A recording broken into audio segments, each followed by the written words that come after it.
Bismillahirrahmanirrahim. Assalamualaikum warahmatullahi wabarakatuh. Alhamdulillahirabbil alamin. Puji syukur kita panjatkan kehadirat Allah Subhanahu wa taala yang telah memberikan kita segala rahmat serta karunia-Nya sehingga kita pada hari ini bisa bertemu pada mata kuliah dasar-dasar manajemen kepada rekan-rekan mahasiswa Universitas Muslim Buton tahun 2020. Selamat berjumpa di mata kuliah dasar-dasar manajemen. Semoga dapat memberikan manfaat kepada kita semuanya dalam hal bagaimana mengatur hidup ini, khususnya mengatur organisasi yang nantinya akan memberikan satu faedah atau kegunaan yang positif dalam hidup. Pertama-tama mari kita mengucapkan puji syukur kehadirat Allah Subhanahu wa taala yang telah memberikan kita segala rahmat serta karunia-Nya sehingga kita bisa berada dalam naungan hidayah, inayah, taufik-Nya, kasih sayang dari Allah Subhanahu wa taala. Salawat dan salam kita aturkan kepada junjungan Nabi besar Muhammad sallallahu alaihi wasallam yang telah mengantarkan kita dari alam jahiliyah ke alam yang terang benderang. Perkenalkan, nama saya Darmin Hasirun. Saya adalah dosen tetap di Universitas Muslim Buton. Saya sekarang mengajar di program studi peternakan di Fakultas Pertanian dan Peternakan, dan saya tinggalnya di Bone-Bone. Ya, kemudian saya lahir juga di Kota Bau-Bau, pastinya di Kelurahan Bone-Bone. Pengalaman mengajar sudah 9 tahun berkecimpung dalam dunia pendidikan. Kepada rekan-rekan saya, mahasiswa, adik-adik saya yang sangat berbahagia, semoga kita menjadi makhluk-makhluk atau manusia yang unggul dengan menjalankan manajemen-manajemen yang baik pastinya. Oleh karena itu, dengan adanya mata kuliah ini akan memberikan satu langkah-langkah yang bisa mengantar kita untuk mengatur bagaimana kita menata dalam sebuah organisasi, dalam hidup, dalam bergaul, dan dalam memimpin sebuah organisasi. Yang paling penting adalah kita sukses dalam hidup. Amin ya rabbal alamin. Sekarang saya masuk pada materi tentang konsep dasar manajemen. Manajemen berasal dari bahasa Latin manus, yang berarti adalah tangan, dan agere adalah yang berarti adalah melakukan. Manus dan agere ini adalah di mana tangan bisa melakukan hal-hal yang diinginkan oleh manusia itu sendiri. Misalnya, tangan bisa menulis, tangan bisa mencangkul, tangan bisa menangkap ikan, dan lain sebagainya. Dan tangan inilah yang digunakan untuk mengatur hal-hal, misalnya binatang ternak misalnya, atau mengatur manusia juga dengan tangannya dia sendiri, dan lain sebagainya. Dari dua kata tersebut dengan arti masing-masing yang terkandung di dalamnya merupakan arti secara etimologi. Selanjutnya, kata manus dan agere yang digabungkan menjadi satu kesatuan kata kerja managere yang mengandung arti menangani. Pengertian ini dalam ilmu ketatabahasaan disebut dengan pengertian secara terminologi. Orang yang tidak memanfaatkan waktu secara optimal mirip dengan pribadi yang menyia-nyiakan hidup. Oleh karena itu, manajemen hidup itu sangat penting. Manajemen waktu sangat penting karena waktu kita dalam satu hari 24 jam. Itulah yang diberikan oleh Tuhan Yang Maha Kuasa untuk kita atur berapa jam kita tidur, berapa jam kita kerja, berapa jam kita ngobrol, ya, berapa jam kita beribadah dalam 24 jam itu, berapa jam kita berkumpul dengan keluarga dan lain sebagainya. Itulah yang harus perlu diatur dalam hidup agar tertata dengan baik. Managere diterjemahkan dalam bahasa Inggris dalam bentuk kata kerja menjadi to manage, dengan kata benda manajemen. Julukan bagi orang yang melakukan kegiatan manajemen disebut manajer atau manajer dalam bahasa Indonesia. Bahasa Prancis disebut manajemen, yang berarti seni melaksanakan atau mengatur. Kata manajemen dalam bahasa Indonesia diterjemahkan menjadi manajemen, yang mengandung arti pengelolaan. Wijayanti tahun 2008 dalam bukunya berjudul Manajemen memandang bahwa manajemen secara lebih detail dengan rincian pengertian sebagai berikut. Yang pertama, beliau mengartikan manajemen sebagai seni. Pandangan ini diadopsi dari pendapat pakar manajemen Mary Parker Follett yang berpendapat bahwa manajemen merupakan seni untuk menyelesaikan pekerjaan melalui orang lain. Artinya bahwa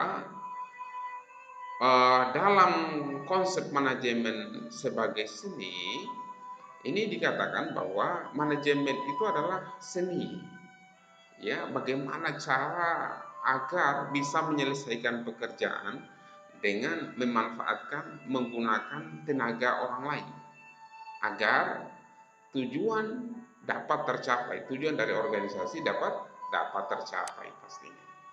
Kemudian yang kedua adalah manajemen sebagai proses. Pandangan tersebut diadopsi dari pendapat Stoner, di mana manajemen dimaknai sebagai proses perencanaan, pengorganisasian, pengarahan, dan pengawasan usaha-usaha para anggota organisasi dan penggunaan sumber daya lainnya agar dapat secara maksimal mencapai tujuan organisasi yang telah ditetapkan. Dikatakan di sini bahwa manajemen sebagai proses. Menurut Stoner, bahwa manajemen itu adalah proses merencanakan.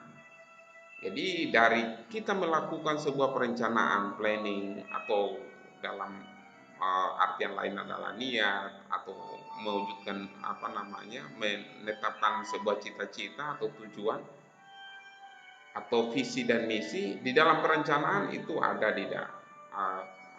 memuat tentang bagaimana menetapkan tujuan, visi misi, bagaimana membuat program kerja, bagaimana pembagian tugas, ada di dalam perencanaan.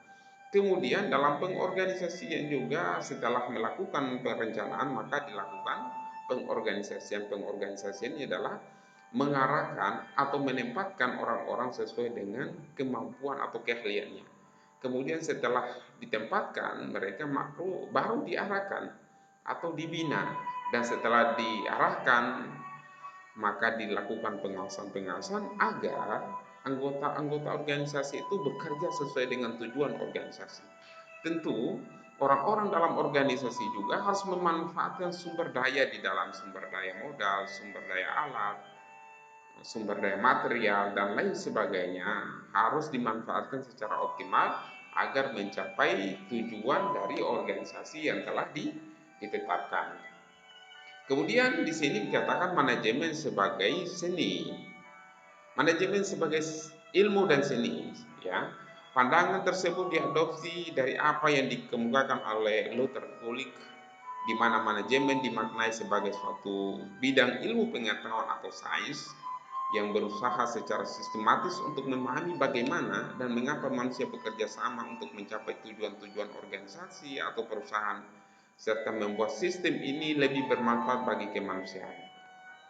Di sini dikatakan bahwa Luther Gulick memaknai bahwa manajemen adalah suatu bidang ilmu pengetahuan.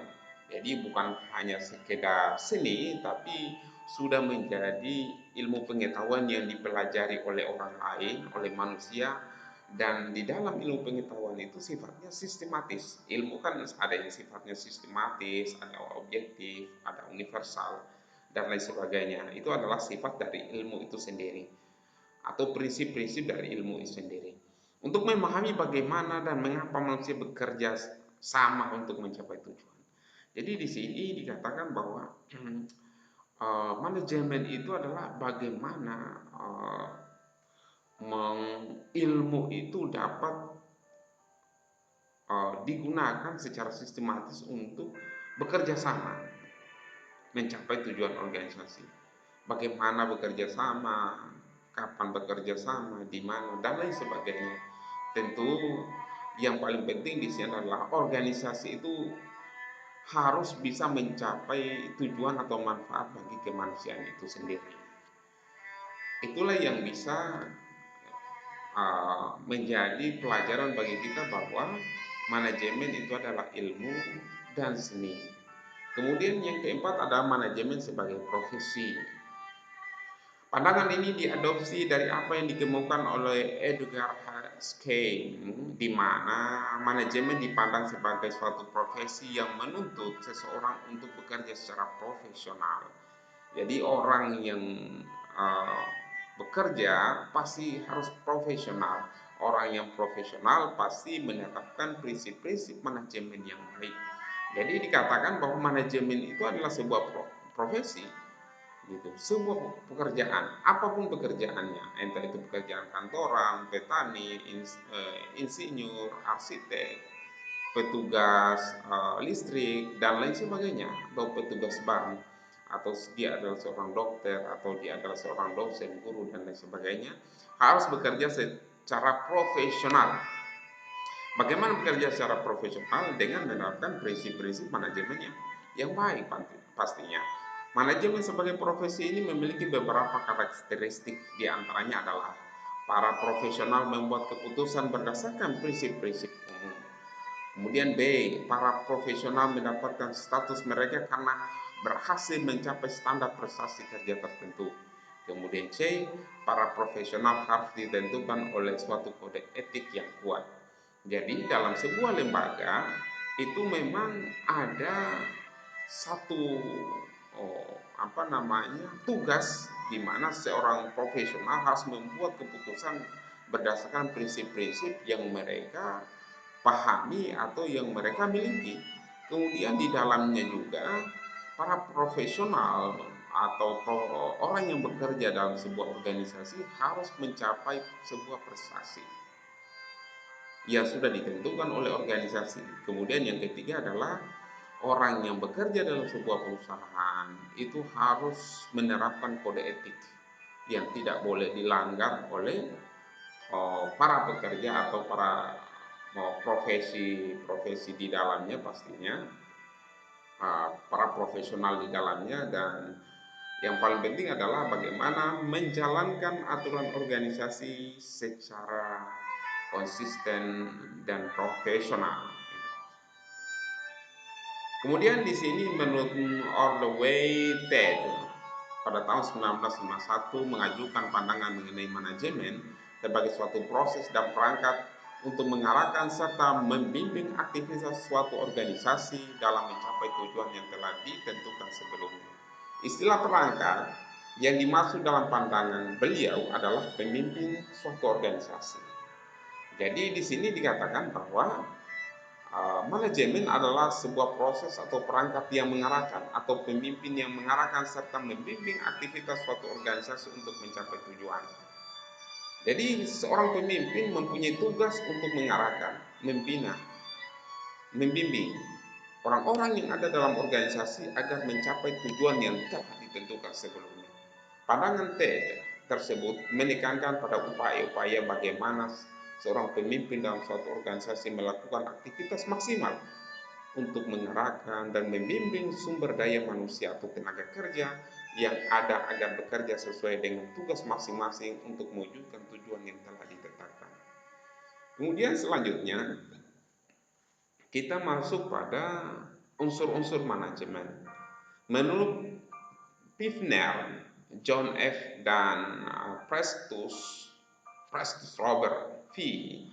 tahun 1960 mengutip pendapat Harrington Emerson bahwa manajemen mengandung 5 unsur pokok yang dikenal dengan 5M. Yang pertama adalah manusia. Itu adalah manusia atau sekumpulan manusia di dalamnya. Yang kedua adalah money atau uang, ya entah itu rupiah atau uang dolar dan lain sebagainya. Kemudian yang ketiga adalah material, itu adalah bahan-bahan yang digunakan untuk uh, proses pelaksanaan dari tugas itu sendiri. Kemudian ada mesin, ya. Nah, inilah semakin bagus mesin itu, maka semakin berpengaruh pada pencapaian tujuan dari manajemen itu sendiri. Kemudian adalah metode. Metode itu ada yang bisa metode kuantitatif, metode kualitatif, atau metode campuran dan lain sebagainya. Ini adalah 5 unsur yang secara umum kita kenal dalam dunia manajemen.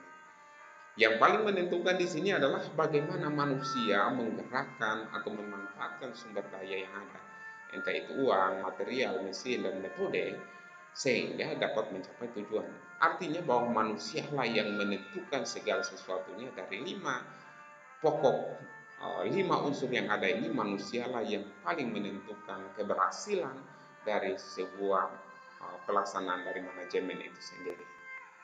Kemudian Patterson merumuskan, mengatakan bahwa manajemen is the use of man and material to achieve a common goal.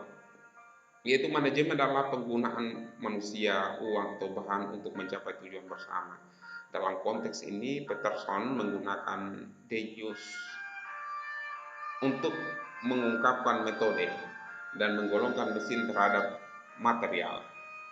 Kemudian selanjutnya, menurut Gerteri atau George R. Terry berpendapat dalam bukunya yang berjudul The Principle of Management bahwa ada 6 unsur pokok yang terkandung dalam manajemen. Yang pertama adalah man atau woman, ya, man itu laki-laki, woman itu adalah perempuan, atau ya di sini adalah manusia lah. Yang kedua adalah material, kemudian mesin, ada method, ada money, ada market. Nah, kalau tadi 5M, ya 5M oleh Pivnar dan Prestus itu dikatakan ada 5M yang yang ada dalam unsur manajemen. Ini dikutip dari Harrington Emerson bahwa ada 5, ada manusia, ada uang, ada material, ada mesin, ada metode, tetapi menurut GR Terry itu menambahkan satu item unsur, yaitu adalah market atau pasar. Oke, selanjutnya kita akan masuk pada kesimpulan bahwa dari unsur yang ada itu, dari beberapa pandangan mengenai unsur manajemen tersebut, jelas terlihat bahwa manusia merupakan unsur yang paling penting dan tidak dapat digantikan oleh unsur yang lain. Manusia memiliki pikiran, harapan, serta gagasan yang sangat berperan dalam menentukan keberadaan unsur lainnya. Dengan kualitas manusia yang mumpuni, manajemen akan berjalan secara maksimal, dan sebaliknya, dengan kualitas kemampuan manusia yang tidak baik, maka manajemen juga akan banyak mengalami hambatan atau kegagalan dalam mencapai tujuan. Oleh karena itu, peningkatan kualitas manusia dinilai penting dan harus senantiasa dilakukan agar dalam penerapan manajemen, baik dalam komunitas, organisasi, maupun dalam konteks personalitas, berjalan sebagaimana yang diharapkan. Nah, ini saya kutip dari pendapat almarhum Bob Sadino, mengatakan bahwa jangan berprinsip harus ada uang untuk memulai sebuah usaha, tapi coba dibalik, harus ada usaha untuk menghasilkan uang. Artinya bahwa usaha manusia itulah yang menentukan mendapatkan atau memaksimalkan hasil yang diharapkan, bukan dari material atau money tadi, tapi yang paling penting adalah manusianya itu sendiri, bagaimana dia berusaha agar sumber daya yang ada itu bisa dapat maksimal dicapai gitu, atau dapat maksimal dimanfaatkan. Kemudian selanjutnya ada piramida kekuasaan dalam manajemen. Menurut Sukyati dan kawan-kawan tahun 2016 dalam buku Ekonomi, dalam konteks kekuasaan atau kepemimpinan terdapat 3 tingkatan. Yang pertama adalah top management atau manajemen tingkat atas, atau sering disebut dengan Chief Executive Officer atau disebut dengan top manager. Nah, itu yang paling teratas dalam organisasi, kemudian yang di bawahnya adalah middle management atau manajemen tingkat menengah, atau sering juga disebut sebagai kepala bagian atau sebutan lain yang sejenisnya.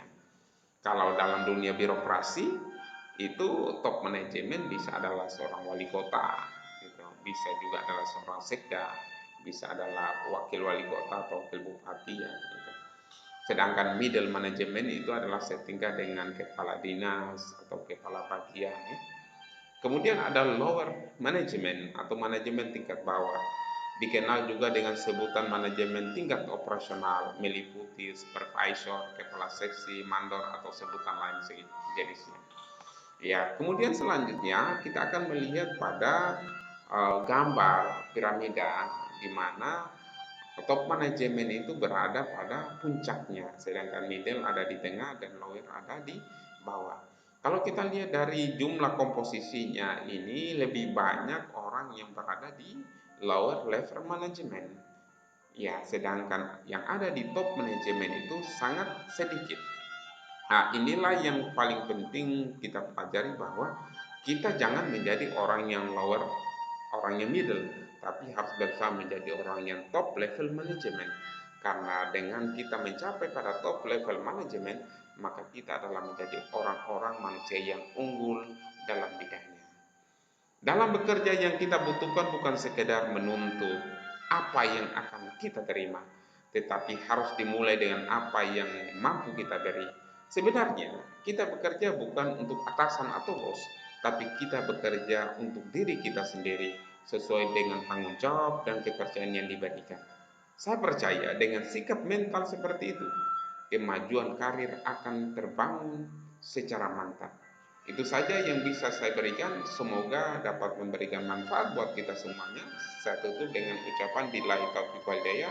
Wassalamualaikum warahmatullahi wabarakatuh.